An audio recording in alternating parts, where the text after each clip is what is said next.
Ok. Bueno.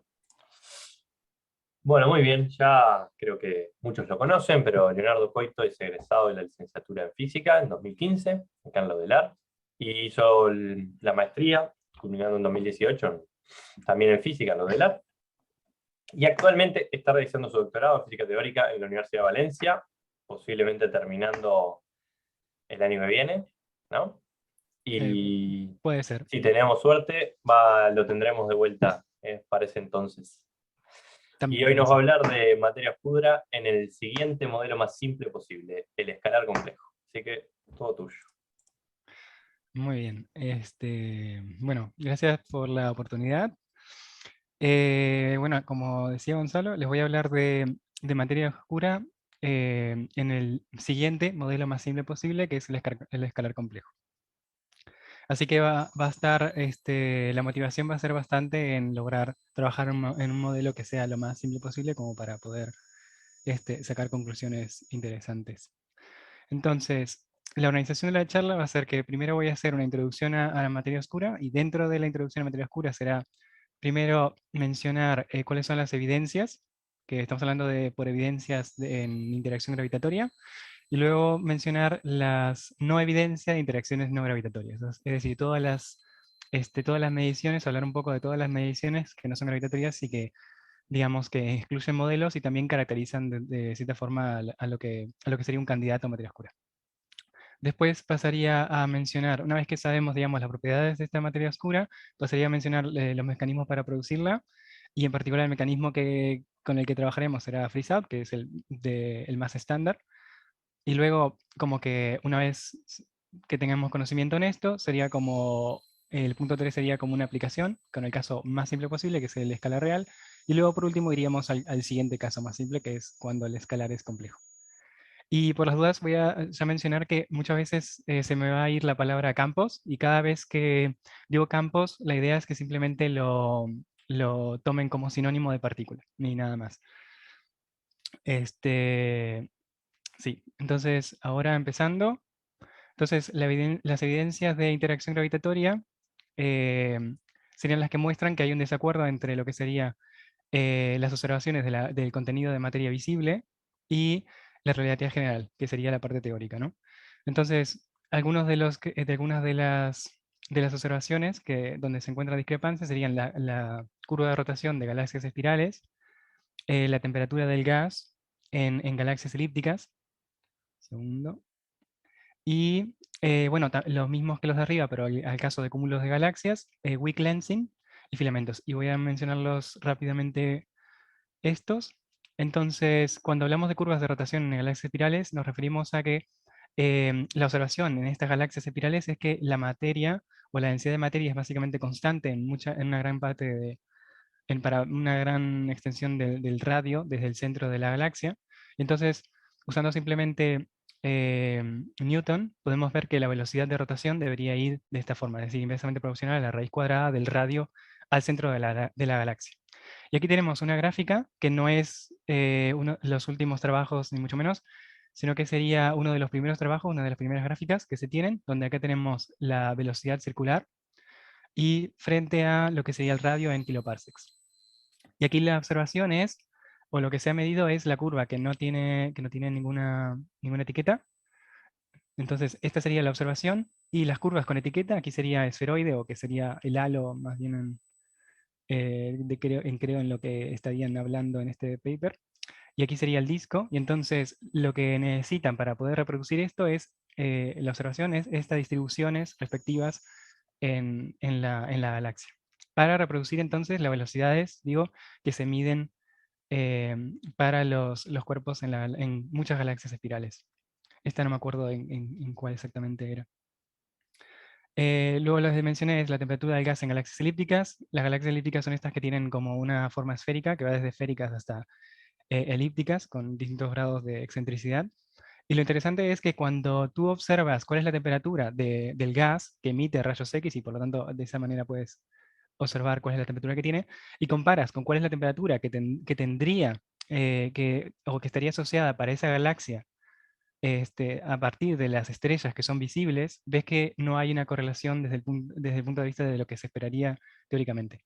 Y este gráfico lo que quiere mostrar es más o menos eso, donde acá tenemos la temperatura que se mide a través de, como decía, rayos X.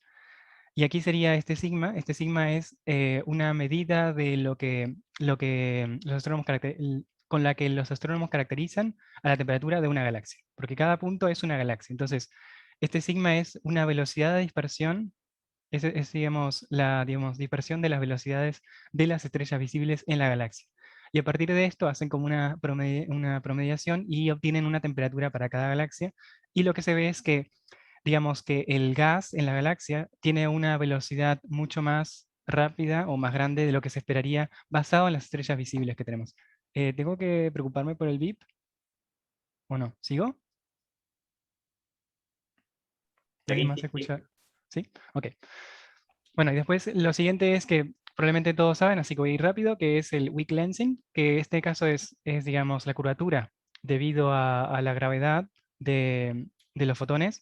Y estamos hablando de curvatura debido a un cúmulo de galaxias, donde la luz que viene de una galaxia que está más allá del cúmulo respecto a nosotros estamos aquí, se ve curvada. Y, por ejemplo, lo que ven los astrónomos es, por ejemplo, imágenes así, donde ven que la galaxia que estaría detrás del cúmulo a veces está distorsionada, incluso a veces está reflejada y se la tiene más de una vez. Como para ver, me pareció una imagen muy, muy linda. Y eso sería gravitational lensing, también perdón, esto aquí está debido a que, digamos, lo que se observa de gravitational lensing o distorsión es mucho más allá, es mucho más grande de lo que se esperaría debido, ¿no?, a lo que se ve. Y después tenemos filamentos de cúmulos globulares, de cúmulos de galaxias, donde aquí habrían dos cúmulos de galaxias y a través de weak lensing se puede ver cuál sería la materia oscura que hay y se puede ver que la materia oscura tendría esta estructura donde hay como una región que conecta los dos cúmulos globulares y que va más allá de lo visible, ¿no? Bueno, esas serían las observaciones, lo que sería la discrepancia que se ven cuando consideramos mediciones donde la gravedad está por medio. Y luego pasaríamos ahora a ver lo que sería la no evidencia de interacciones no gravitatorias. Y digo no evidencia porque se basan en que nosotros no hemos podido medir materia oscura de otra manera, digamos. Entonces, basado en estas mediciones, lo que sabemos o que lo que tomamos como propiedad son las siguientes. Entonces, lo que sabemos es que sería neutro y evita las detecciones actuales. Cuando decimos es neutro, no tiene ninguna de las cargas que conocemos, cargas electrodébil o carga que no tiene color. Y cuando evita direcciones directas es un poco más amplio, que ahora capaz que va a quedar un poco más claro para la gente de Nuevos Campos. Pero dentro de esto, dentro de las indirecciones, quería destacar que tenemos detecciones directas o detecciones indirectas, dependiendo de cuál es la trayectoria en la interacción, digamos. Entonces, pensemos este dibujo donde tenemos que estos son los candidatos a materia oscura o las partículas de materia oscura, y estos serían las partículas que corresponden con el modelo estándar. Entonces, si nosotros vemos digamos, observamos la interacción donde se aniquilan partículas del modelo estándar y lo que se produce es materia oscura, entonces esto es algo que se puede observar en los aceleradores. Mientras tanto, detección directa llamamos a cuando tenemos un scattering de una partícula del modelo estándar y una partícula de materia oscura. Y detección indirecta sería cuando sucede que en alguna región de la galaxia se aniquilan materia oscura y lo que veríamos al final del día serían partículas del modelo estándar. Aquí quería simplemente como mostrarles como digamos, un detector de lo que llamamos detecciones directas, donde se puede ver que, digamos, entraría una partícula de materia oscura. Estos son tubos de xenón. Esto es, digamos, las mediciones, que les voy a mostrar más adelante, las cotas que da esta medición, son mediciones de lo que se llama como xenón one-ton, donde hay este líquido de xenón y cuando materia oscura choca o interactúa con una de estas partículas, se liberan electrones y con fotomultiplicadores se lo puede registrar como en señal. Y esto sería, digamos, el scattering y lo que sería detección directa.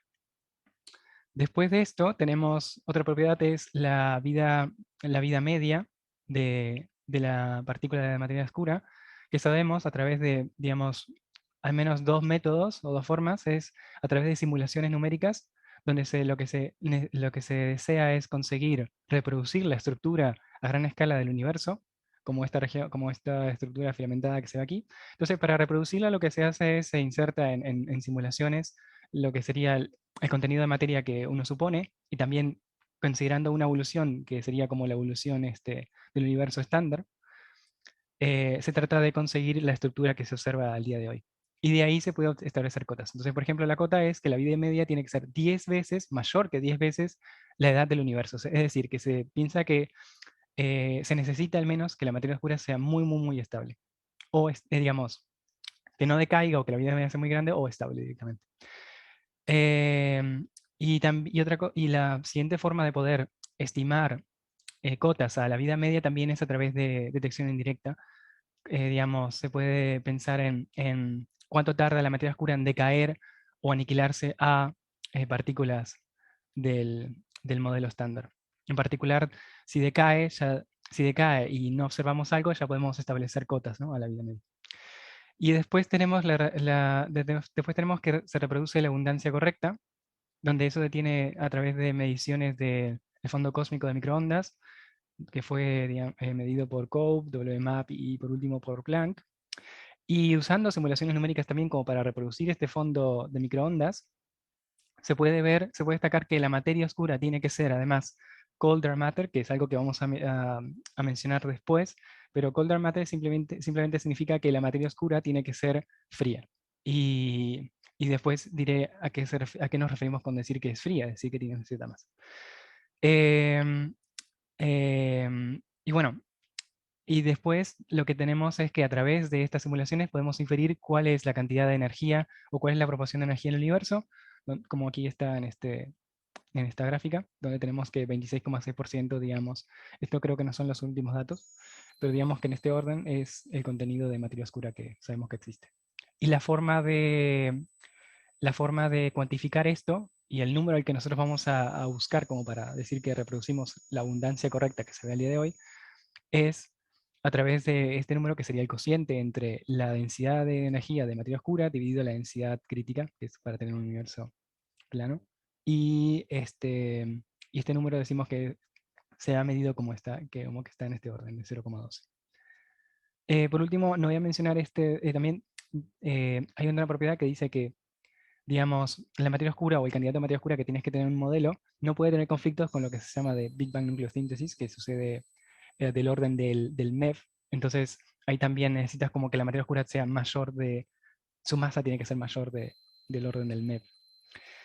O evolución estelar, no quiero meterme en ellos porque también desconozco bastante y no por un tema de tiempo. Así que el siguiente paso será hablar de cómo poder o cuál es el mecanismo para poder reproducir esta abundancia. Porque lo que quiero mencionar es que al final de la charla quiero que tengan más o menos una idea de cómo es el trabajo que se hace a la hora de ver si tenemos un candidato de dark matter. Es decir, plantear el modelo y qué tiene que satisfacer el modelo como para poder decir que tienes un candidato. Entonces, un mecanismo para poder producir la abundancia que tenemos hoy, es decir, la cantidad de materia que tenemos hoy, es a través de freeze out, como les mencionaba, que se llama también producción térmica, pero aquí he puesto como para que sepan que también hay otras formas, que se llama freeze out, freeze in, digamos, decay de partículas exóticas a partículas más pesadas y asimetrías, pensando en asimetrías en los campos. Ahora, ¿qué voy a hacer? Voy a hablar solamente de freeze out. Y freeze out lo que asume es que las partículas cuando surgen, que estamos hablando del reheating, que es un momento justo después del Big Bang en la evolución del universo, lo que se asume es que cuando se producen estas partículas están en equilibrio térmico con el baño térmico. Y este baño térmico son fotones y modelo estándar.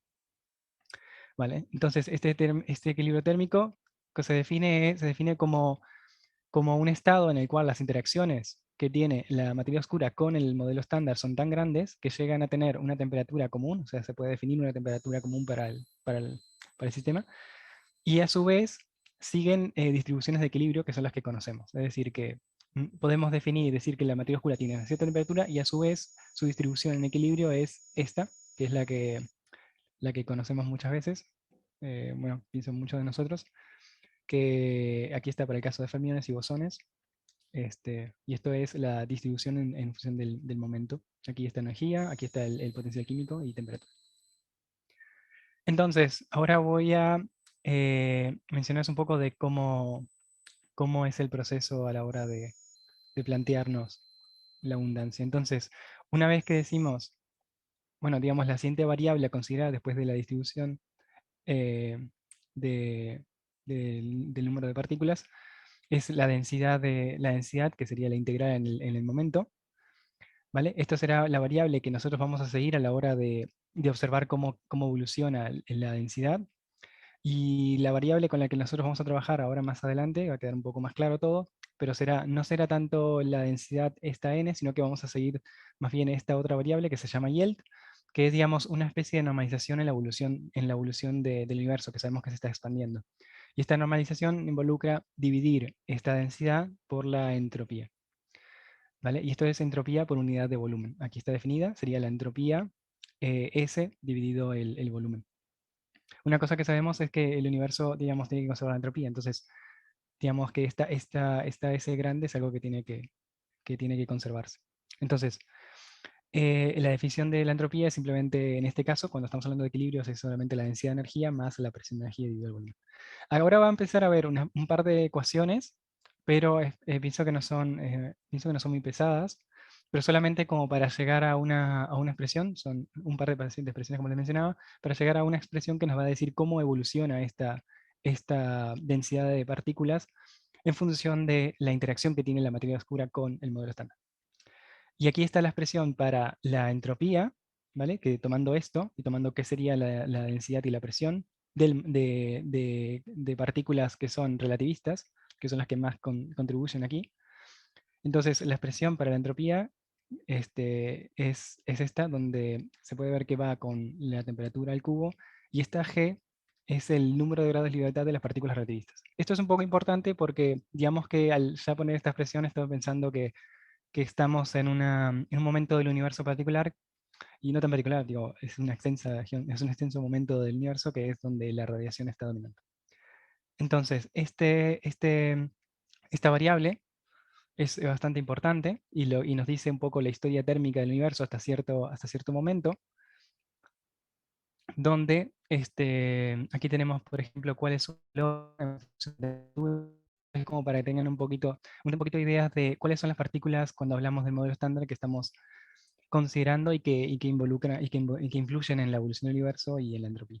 Entonces, las partículas que tenemos, la partícula más pesada del modelo estándar es el quark top, eh, después sí el Higgs, y podemos aquí están este, los bosones. Después aquí, por ejemplo, ven el quark B. Y lo interesante es que hay dos características en esta figura.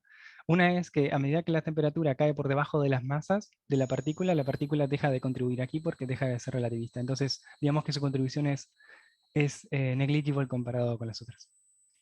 Y otra cosa interesante, que por eso digamos que es un poco escalonada la expresión de G, y otra cosa interesante es que también aquí tenemos la QCD Phase Transition, que es el momento en el cual, a partir de energías más bajas, no observamos a los quarks, sino que lo que observamos son los hadrones, que aquí estarían, digamos. Los grados de libertad de aquí a aquí dejan de ser los quarks y pasan a ser los hadrones. Y bueno, y aquí tenemos un leptón que, digamos, no tiene ese problema. Entonces estas son las dos cosas interesantes que quería, digamos, mencionar cuando hablaba de esta función G. Que, digamos, va a ser un poquito relevante a la hora de ver cuál es la masa de tu partícula de materia oscura, porque esa partícula tendrá que estar en equilibrio con alguna otra partícula del modelo estándar, y eso va a depender de la masa cuando veremos un poquito más ahora. Entonces, lo que quería mencionar es... un poco de agua.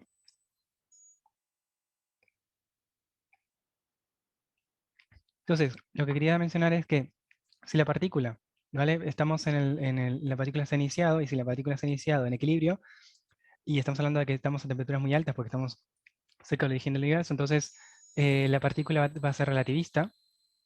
Entonces, la expresión para una partícula relativista digamos, es esta, que va a contar el cubo. Esto no es importante, lo importante es verlo desde la variable yield, porque lo interesante es ver que esta variable, y que quiero que recuerden, es que la variable yield es una constante que no depende de la temperatura, a menos de la G, pero es escalonado. Pero bueno, quiero que piensen que esta es constante, y en cambio, cuando la partícula es no relativista, esta yield ya no es constante, sino que tiene una supresión exponencial. Una supresión exponencial que va con la masa dividida la temperatura. Y aquí se dice, por ejemplo, que las partículas están Boltzmann suppress cuando se habla que la temperatura es menor que la masa porque la yield esta baja muy rápidamente exponencialmente, ¿no? Entonces, luego lo que quería mostrarles es la evolución o qué rige la evolución de esta densidad en el tiempo. Esta densidad cambia de acuerdo a esta ecuación, donde tenemos aquí es el cambio de la densidad respecto a con el tiempo, va a estar dado por una parte por la expansión del universo, que viene de este factor, y por otra parte, que es la que quiero, digamos, enfocar en esta charla, que viene de las interacciones que tiene la materia oscura con el modelo estándar. Y esta C que ven aquí, esto es simplemente un integral de este operador, y este operador es el operador de colisiones, y ese es el que quiero enfocarme. Entonces, esta expresión es una expresión de la velocidad de la cual cambian las partículas, y esa velocidad de la cual cambian las partículas dependerá de lo siguiente. Dependerá de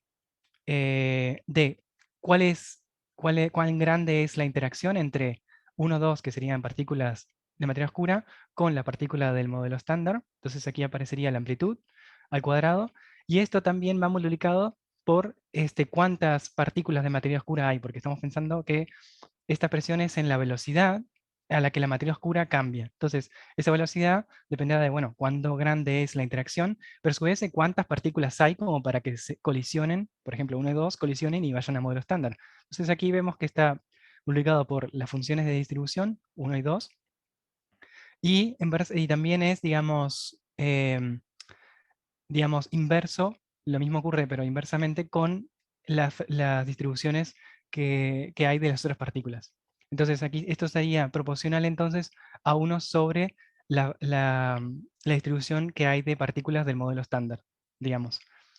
Y lo mismo tendrías un factor también que es al revés, que es decir, las partículas del modelo estándar también podrían aniquilarse e ir a partículas de materia oscura y contribuir aumentando la cantidad de materia oscura, por eso los signos que están por acá. Y eso es lo que quería puntualizar. Luego aquí, estos son solamente integrales en el espacio de fase, y aquí está la delta de conservación del momento. Pero esta parte era la interesante, digamos. Una vez que tenemos esto, hay algunas hipótesis más, como para llegar a la expresión de evolución que queremos al final. Las hipótesis son de que tenemos invariancia temporal, es decir, que la amplitud en ir de materia oscura a partículas del modelo estándar, y modelo estándar yendo a partículas de dark matter es la misma. Otra cosa que quiero mencionar aquí, que no mencioné, es que aquí estoy pensando que el operador de colisiones, o que las únicas colisiones que hay, son de 2 a 2. ¿Vale? Más o menos estas son, digamos, digamos que quiero usar el ejemplo más fácil, bueno, como para llegar a una expresión de la evolución. Entonces, siguiendo, otra de las hipótesis que usamos es que, digamos, estas son las distribuciones de las partículas del modelo estándar. Pensamos que el modelo estándar con las que la partícula de materia oscura está en equilibrio, tiene que estar en equilibrio.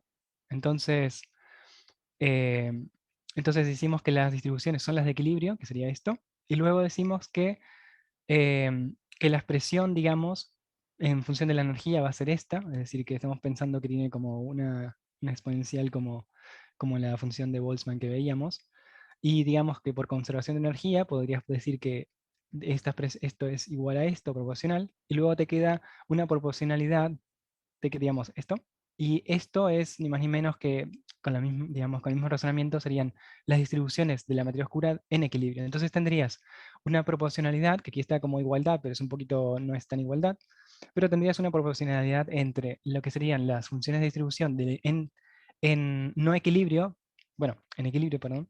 Esto decimos que está en equilibrio, es decir, esto tiene que pasar, pero digamos, tenemos una proporcionalidad entre las distribuciones de las partículas de modelo estándar en equilibrio con las partículas de dark matter en equilibrio. Bien, solo que las partículas de dark matter no siempre están en equilibrio, pero digamos, esto sucede con el equilibrio. Entonces, esta presión conduce a lo siguiente. Esto aquí es lo que teníamos arriba por las dudas. Bien, sería simplemente el lado derecho de la expresión. Entonces, este lado derecho, luego usa estas hipótesis, se puede escribir de la siguiente forma. de una forma mucho más sencilla, que es en función. Ya podrías, digamos, esto te permite poder sacarte de encima la distribución, las funciones de distribución de las partículas del modelo estándar y dejar la expresión en términos de la distribución de la partícula de materia oscura con la distribución de la partícula de materia oscura como si estuviera siempre en equilibrio. ¿Se entiende? Es decir, que si la partícula está siempre en equilibrio, este aquí es igual a este, pero no siempre esto va a pasar. Y este factor, este factor que está aquí, que nos dice cuán, digamos, es un factor de proporcionalidad, así que nos va a decir cuánto cambia la densidad, ¿no? En términos del tiempo. Digamos, lo interesante que quiero que piensen en este factor es que es proporcional a la amplitud al cuadrado que teníamos hoy y las funciones de distribución en equilibrio. Esto es importante porque en algún momento estas expresiones son las que nos dan la dependencia en la temperatura de esta expresión. ¿Vale? Vamos a hablar un poquito más de eso y de lo importante que es. Entonces, al final del día, lo que se llega es a una ecuación que se llama ecuación de Boltzmann, donde tenemos finalmente cómo es la evolución de la densidad de materia oscura en el tiempo, ¿sí? Y entonces nos queda una expresión que depende expresamente de la misma distribución y de la distribución que tendría en equilibrio. Que recuerden que esta expresión la tenemos ya definida. Entonces, algo interesante es que se puede hacer simplemente un cambio de variables como para que esta expresión de arriba se simplifique y se quede de una manera un poco distinta, que es en función de la variable que les había mencionado antes, de la yield. Entonces, esta sería la expresión que quiero que, digamos, tengan un poquito más en mente, y lo que nos va a decir cómo al final del día, que sería al día de hoy, es la distribución de materia de materia oscura. Entonces, ven que es una expresión que simplemente nos está diciendo de que cambia más rápido la yield si está más lejos del equilibrio, pero también depende de algo que depende de esta X. Esta X es simplemente el inverso de la temperatura, es materia oscura sobre la temperatura. Entonces, la yield va a cambiar si está lejos del equilibrio, y cuánto cambia va a depender de este factor de aquí, que como ven va con X al cuadrado. Entonces piensen que la evolución va a ser desde temperaturas grandes a temperaturas pequeñas, lo cual va a ser, sí, exacto, temperaturas grandes a temperaturas pequeñas, lo cual hará que la X cambie desde valores prácticamente cero, muy pequeños, a valores más grandes. Entonces este factor va a ser cada vez más pequeño, entonces digamos que la yield cada vez va a seguir menos el equilibrio. Si inicia en equilibrio, que es una de las hipótesis del mecanismo con el que estamos trabajando. Entonces, imaginemos por ahora, por un segundo, en que la yield siempre va a estar en equilibrio. Es decir, este factor tal vez podemos decir que no depende de la temperatura. Y entonces, imaginémoslo. Entonces la yield va a estar siempre en equilibrio. Y si la yield siempre está en equilibrio, lo que pasa es lo siguiente, lo que se puede ver aquí. Decíamos que la yield eh, cuando era relativista a la materia era constante, ¿recuerdan? Entonces, digamos, va a ser todo el tiempo constante a un valor con el que inicia. Y luego en algún momento cuando pasa, la temperatura es menor a la de su masa, ¿vale? Este plot es creciente en X, que sería creciente en tiempo, ¿vale? O sea que hará que la temperatura cada vez sea más pequeña. Entonces, a medida que la temperatura se hace más pequeña, sale del equilibrio, se vuelve relativista y entonces hay una supresión que es la que hablamos, una presión exponencial. Entonces, esta YEL va a ser que, digamos, la YEL va a pasar que va a caer exponencialmente. Y entonces va a caer exponencialmente hasta valores cero si todo el tiempo está en equilibrio. Y eso nos diría que entonces, que si la partícula está siempre en equilibrio, no tendríamos materia oscura al día de hoy. Por lo tanto, lo que tiene que pasar es que en algún momento este factor sea muy, muy pequeño, de manera que la yield no siga esta distribución de equilibrio, sino que en algún momento, por ejemplo, pensemos aquí, suceda el freeze out, que es simplemente que se congele esta yield un poco y terminemos en algún valor cercano aquí. Entonces lo que queremos es luego cotejar que este valor sea el que necesitamos para decir que hemos reproducido la abundancia correcta, que era el valorcito 0,12 que veíamos hoy. Entonces, bueno, espero que se entienda esta parte. Digamos que aquí terminaría con lo que necesitamos como para trabajar con un modelo con materia oscura, y ahora pasaríamos ya a aplicar esto a un modelo, que sería el modelo más simple posible. No sé si alguien quiere hacer preguntas a este punto, si no sigo. Bueno, por las dudas, capaz que sigo entonces, o no. Bueno, sigo entonces. Bien, entonces el modelo más simple es el modelo estándar más una escala real. ¿Y por qué es el más simple? Bueno, decimos que el modelo estándar es incapaz de tener una partícula que sea o que tenga las propiedades de materia oscura. Decimos que interactúa, esto es fácil de ver porque decimos que interactúa muy poco, ¿verdad? Entonces, casi todas las partículas tienen interacciones gauge, es decir, que tienen cargas y por lo tanto interactúan mucho.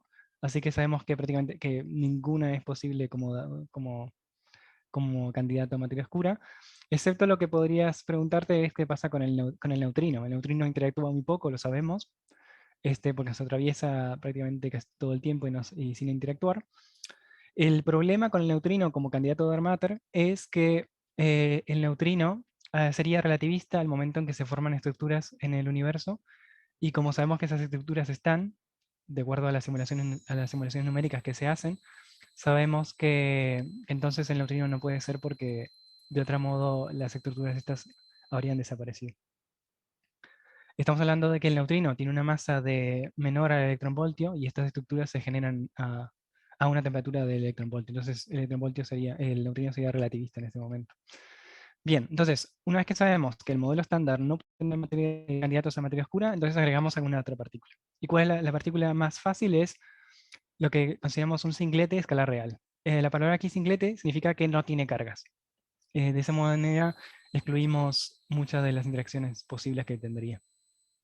Entonces, este es el potencial escalar. Digamos, voy a agregar un escalar, así que quiero concentrarme en la parte escalar del modelo estándar. La parte escalar es, el único escalar del modelo estándar es el Higgs.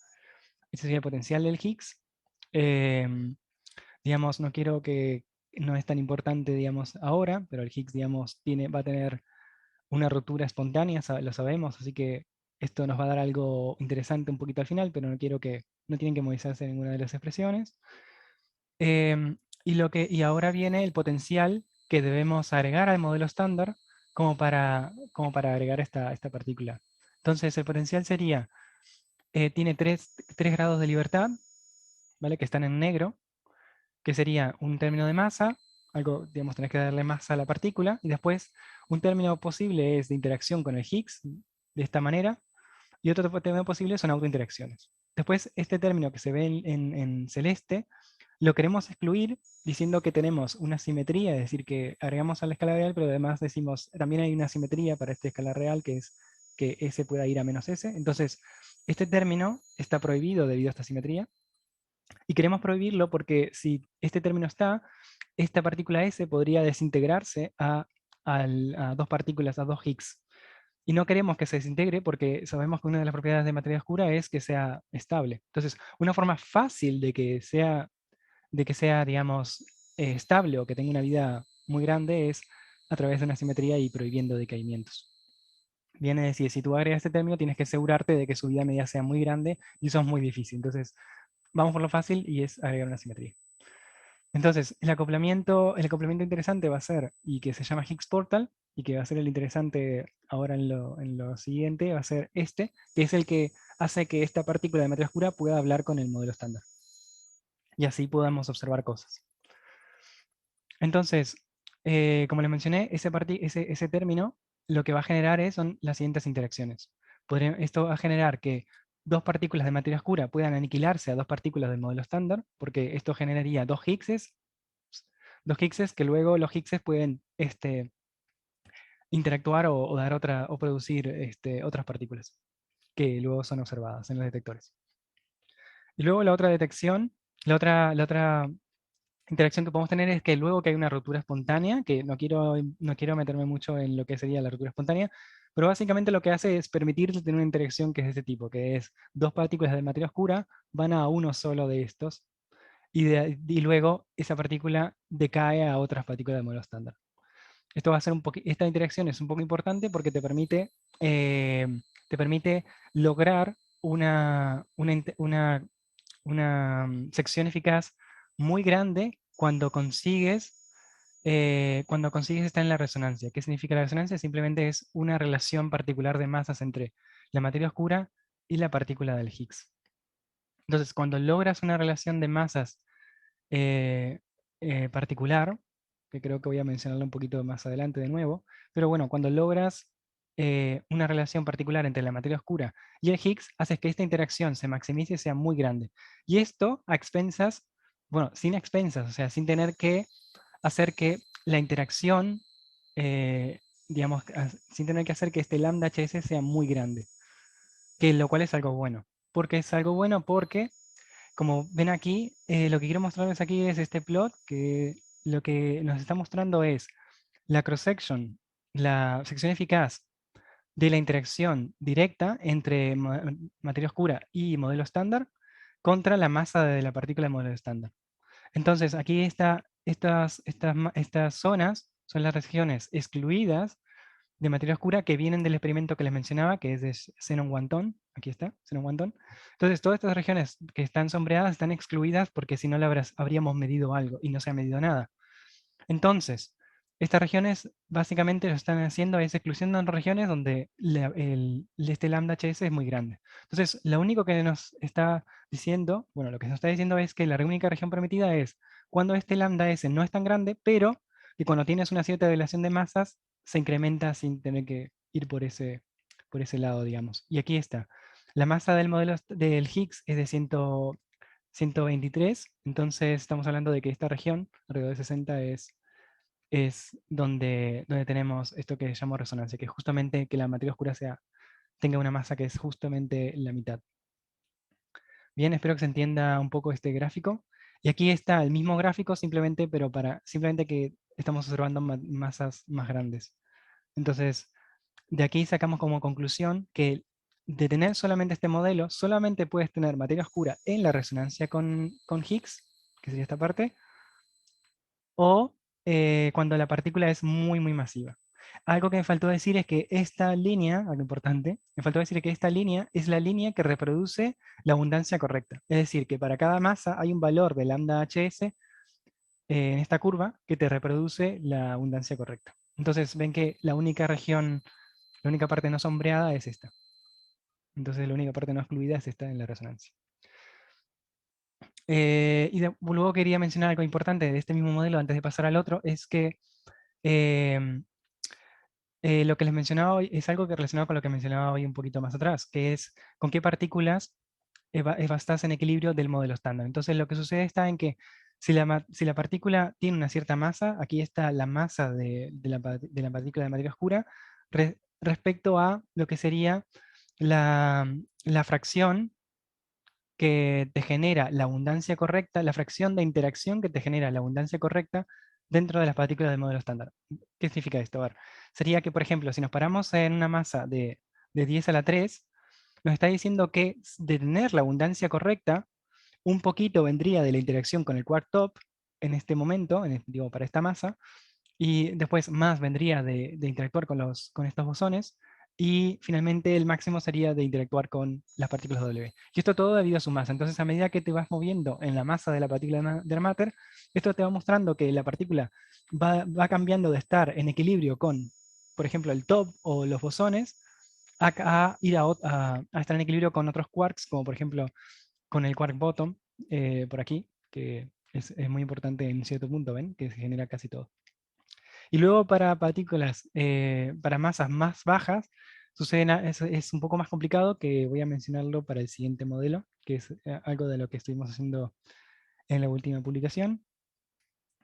Aquí está la conclusión que mencionamos para este modelo. Y ahora iríamos al modelo que es el siguiente paso. O sea, ahora vamos a jugar con un modelo un poco más complejo, porque no nos gusta que sea tan restringido el modelo a que solo puedes tener materia oscura en estas dos regiones. O sea, en la resonancia con el Higgs o para masas mayores a un TeF, que era lo que veíamos aquí, ¿de acuerdo?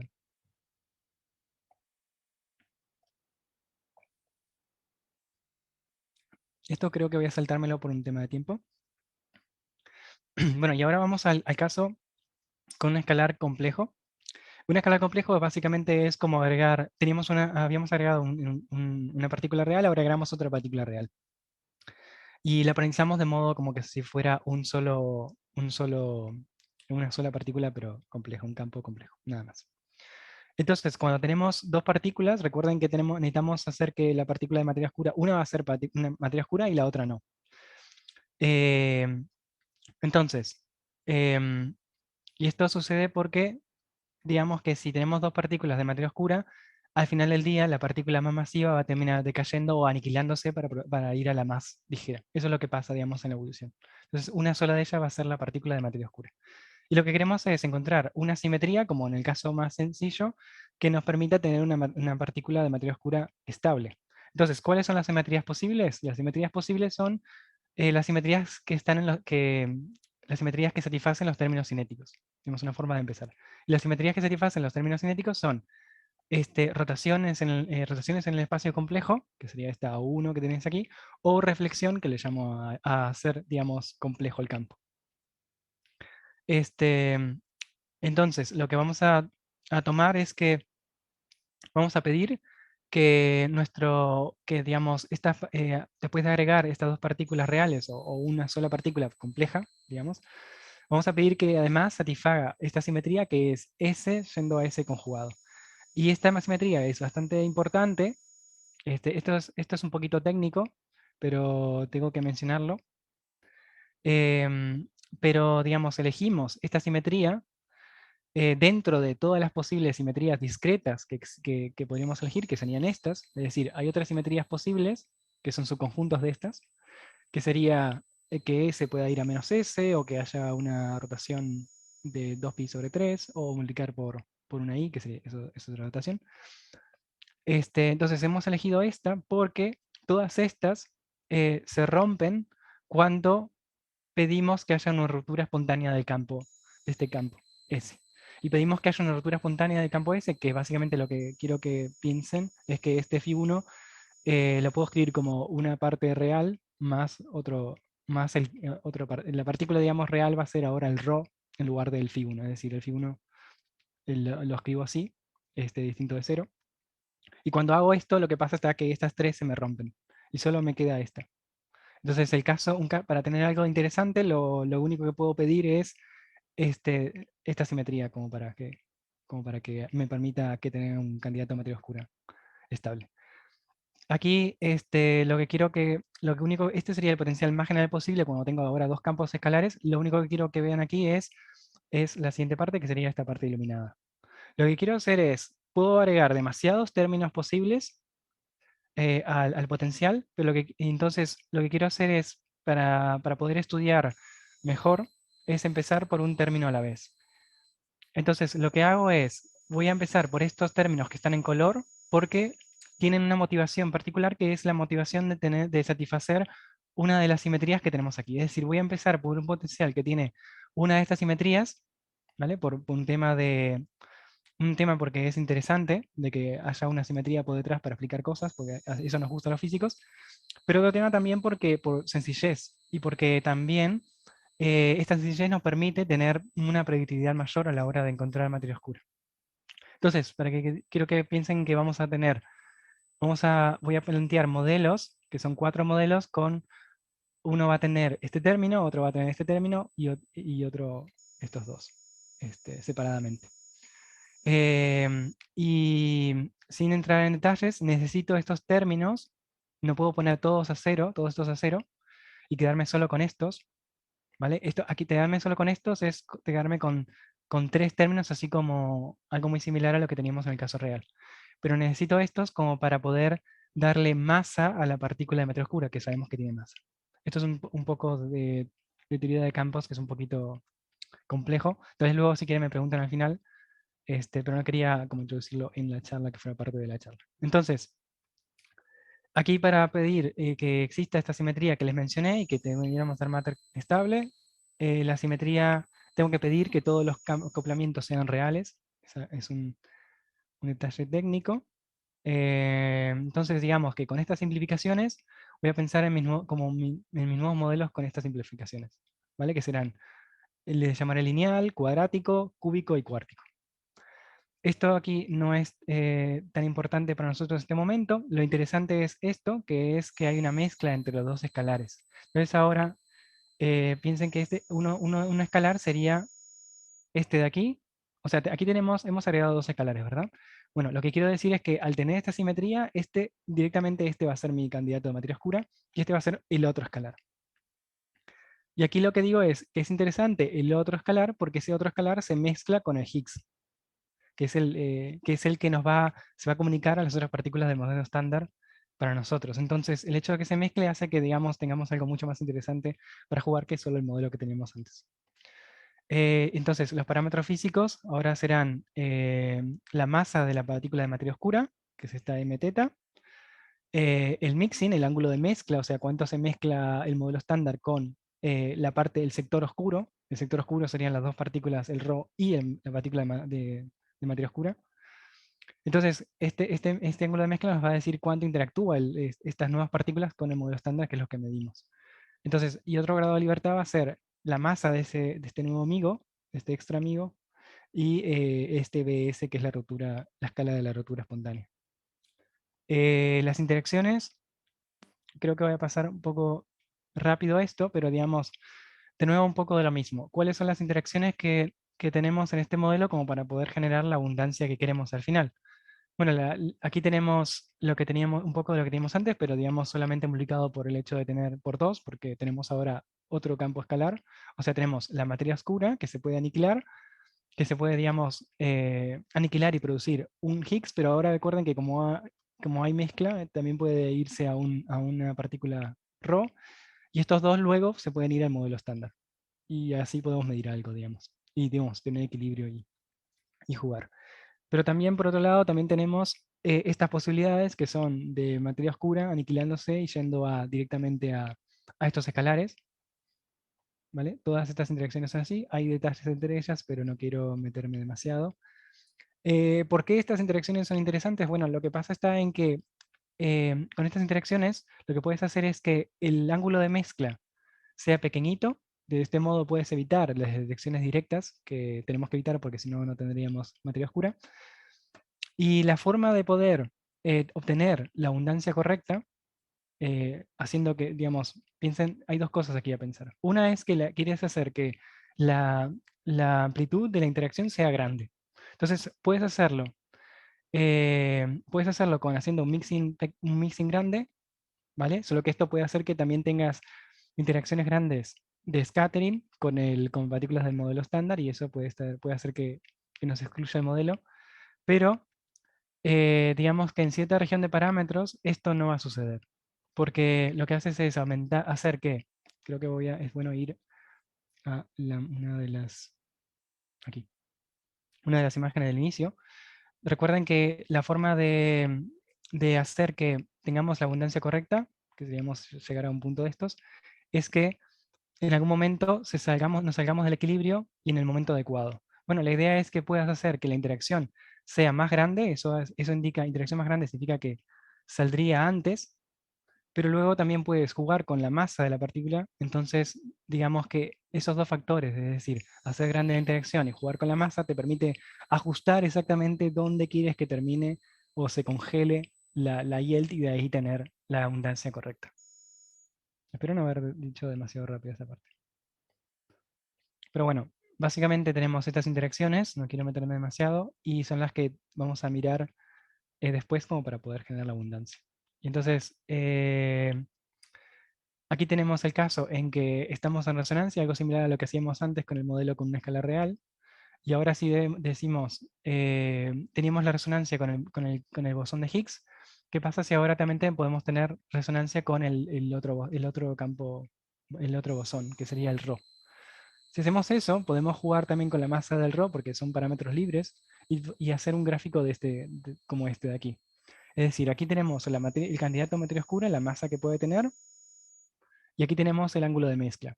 Entonces aquí pueden ver que, por ejemplo, si el ángulo de mezcla es muy grande, tendremos que el Higgs puede irse a campos invisibles. Esto es una restricción que no se observa. Es decir, no se ha medido que Higgs pueda ir a otras cosas que no sean el modelo estándar dentro de cierto rango de valores. Y entonces eso excluye cierta parte del espacio de parámetros, que sería el azul. Y está entonces, si nos movemos, si estamos siempre en la resonancia de tener la partícula de materia oscura y la partícula de este campo, digamos, con una masa que es uno es la mitad del otro. Entonces, si nos movemos así, podemos tener esta región como posible para materia oscura. Es decir, la materia oscura podría tener cualquiera de estas masas si haces que la masa de Rho sea el valor adecuado. Estamos un poco con poco tiempo, ¿no? Aquí solo quería mostrarles eso, que es una posibilidad extra. Recuerden que antes solo podíamos tener en la resonancia de Higgs, entonces la partícula de materia oscura podía tener una masa acotada. Quiero decirles que ahora, en realidad, como tiene esta libertad con el otro campo escalar, puedes moverte y tener más libertad en la masa. Esto aquí agregamos esta parte, que sería para masas más pequeñas, en el último paper que he hecho con mis colegas de Valencia, donde lo que hacemos es intentar ver cuál es la mínima masa para la partícula de materia oscura en un modelo con un campo escalar complejo. Y entonces, ya cuando te vas a masas más pequeñas, tienes en consideración que ahora ya no vas a quarks, sino lo que les mencionaba antes, que vas a hadrones cuando has pasado la transición, la QCD phase transition. Entonces, toda esta parte es materia oscura yéndose a hadrones. Y aquí también hay otro tipo de constraints que vienen por aquí, y no quería profundizar más aquí. Esto también voy a dejarlo por si alguien me pregunta. Después, algo interesante es, cuando tenemos este modelo, era plantearse estos submodelos, que era lineal, cuadrático, cúbico y cuártico, que les había mencionado antes. Entonces, esta gráfica que lo que hace es mostrarte para una masa fija de materia oscura, en este caso 130 GeVs, y un valor fijo de esta escala de ruptura, es cuál es la región, es decir, dónde puedo poner la masa de este campo ρ y el ángulo de mezcla para poder generarme la abundancia correcta. Y esto para cada modelo. Entonces los códigos de colores corresponden en los modelos diferentes. Entonces podemos ver que lo interesante es que podemos encontrar regiones del espacio de parámetros donde podemos observar si la materia oscura viene de tener un modelo lineal o tener un modelo cuadrático o cúbico. Eso, digamos, es interesante a la hora de observar, porque significaría que hay un patrón que, digamos, de tener materia oscura, de tener una medición positiva, nos diría que tenemos materia oscura y con un patrón correspondiente a la simetría que está por detrás de estos modelos. Entonces, por ejemplo, aquí se ve que cuando tienes esto, lo que aquí se llama forbidden dark matter o secluded dark matter, que significa que la interacción viene de este tipo de interacciones. Entonces, aquí nos dice que cuando tenemos ese tipo de interacciones podemos unentangle, digamos, los modelos o discernir los modelos en este espacio de parámetros, que digo que es lo interesante. Y ahora otra forma de ver este fenómeno interesante que es poder diseñar los modelos es a través de uno de los parámetros que medimos. Y ese parámetro que medimos es la, la sección eficaz de Didier Detection, que era lo que les mencionaba hoy. Entonces, aquí tenemos la sección eficaz de la medición directa que les planteaba hoy con la medición de Shannon-Wanton. Aquí está la restricción de Shannon-Wanton, ¿sí? Que nos dice que como no hemos medido dark matter, entonces nuestra interacción tiene que estar por debajo de esta para poder tener materia oscura. Entonces, si miramos y estamos en la región que corresponde a esta parte y planteamos y vemos cómo es la sección eficaz, vemos que de tener una lectura correcta, o sea, digamos, no correcta, pero de una lectura positiva de materia oscura, podríamos ver si tenemos un modelo o el otro, como vemos que aquí están separados. Es decir, si medimos aquí, podríamos tener materia oscura que viene de un modelo cuártico, es decir, que tiene una simetría particular, y si medimos aquí, viene de otra simetría distinta. En cambio, por ejemplo, cuando estamos en la resonancia, los modelos todos se superponen y no podrías diferenciar si hay un patrón por detrás o una simetría por detrás. Y eso es lo interesante, digamos, que las interacciones no estaban diciendo cómo es. Digamos, esas serían las conclusiones. Y lo último es simplemente ir más allá de estos modelos con solo una simetría particular, sino que empezar a combinarlos. El problema está que una vez que empiezas a combinar y tener más términos en el potencial, Lo que sucede es que esta simetría que les mencionaba, DCP, Dark CP, esta simetría puede ser que tenga una ruptura espontánea, y cuando tiene una ruptura espontánea, es algo técnico, pero lo que sucede está en que esta da la posibilidad de que la partícula de materia oscura decaiga, y eso no se quiere, y por lo tanto, digamos, hemos estudiado la región de parámetros, del espacio de parámetros donde no pasa eso, y ver si en esa región, como si seguimos teniendo que podemos discernir, digamos, los modelos, y sí que se puede un poquito discernir. Pero no quiero enfocarme en esto. Si alguien está interesado, puede también mirar el paper o hacerme preguntas al final. Eso era por ahora. Muchas gracias. Bueno,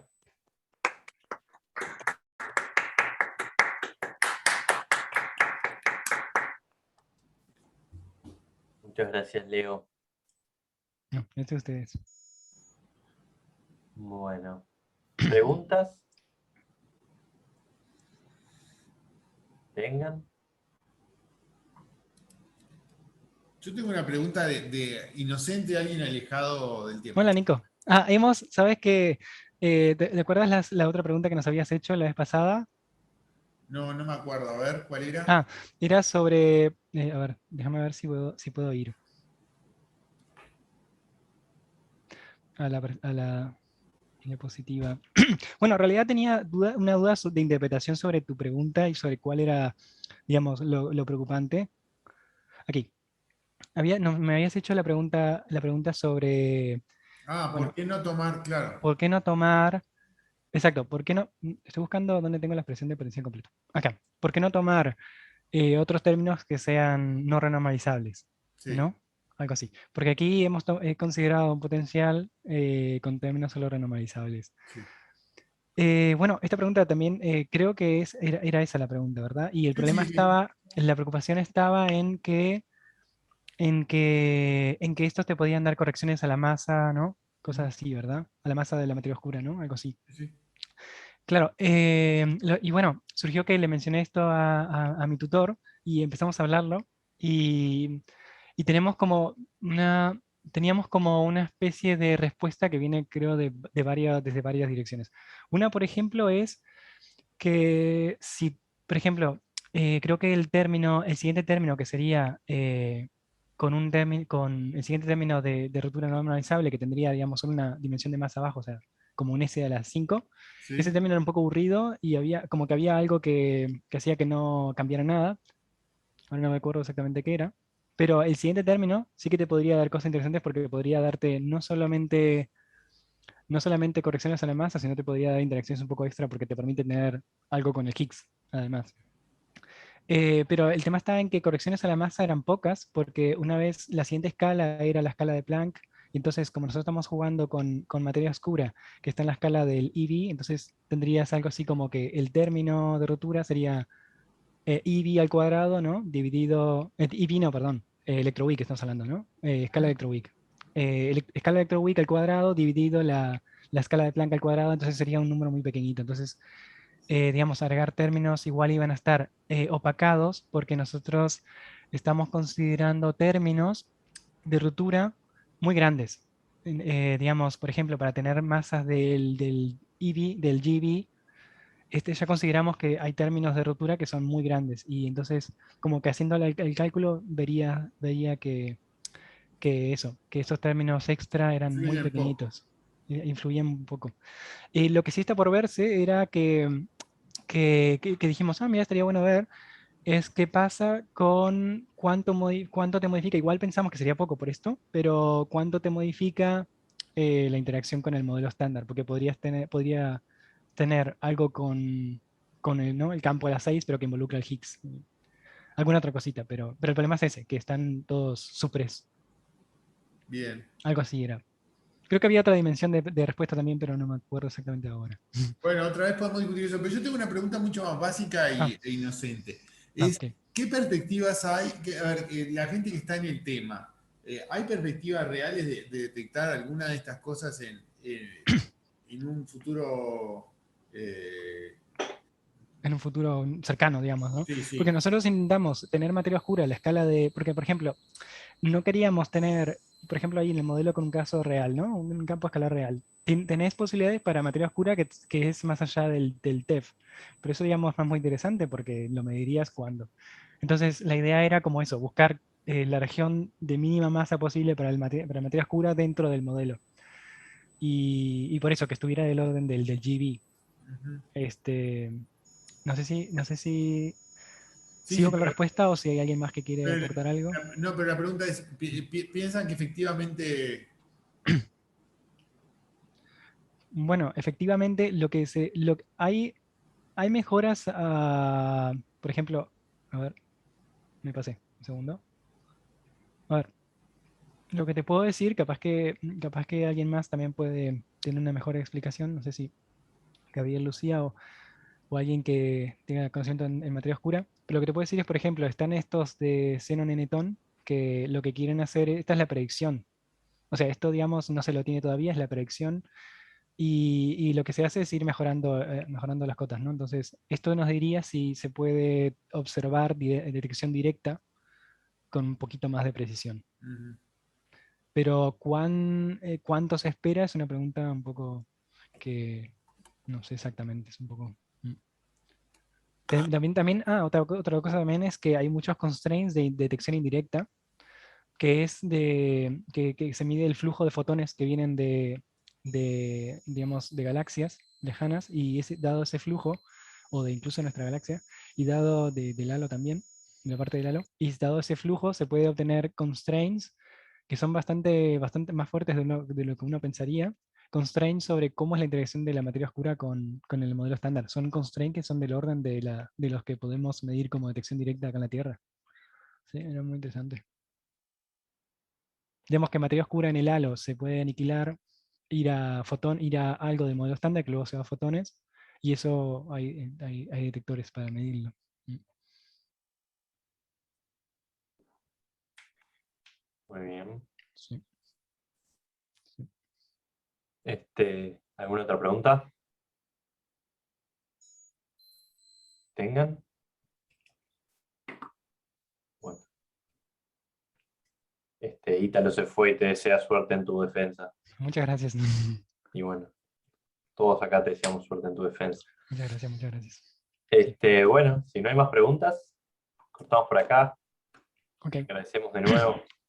Chao, No, muchas Leo. gracias a ustedes. Gracias. Gracias, Leo. Chau, chau. Nos vemos, ¿eh? Nos vemos. Chao. Chao.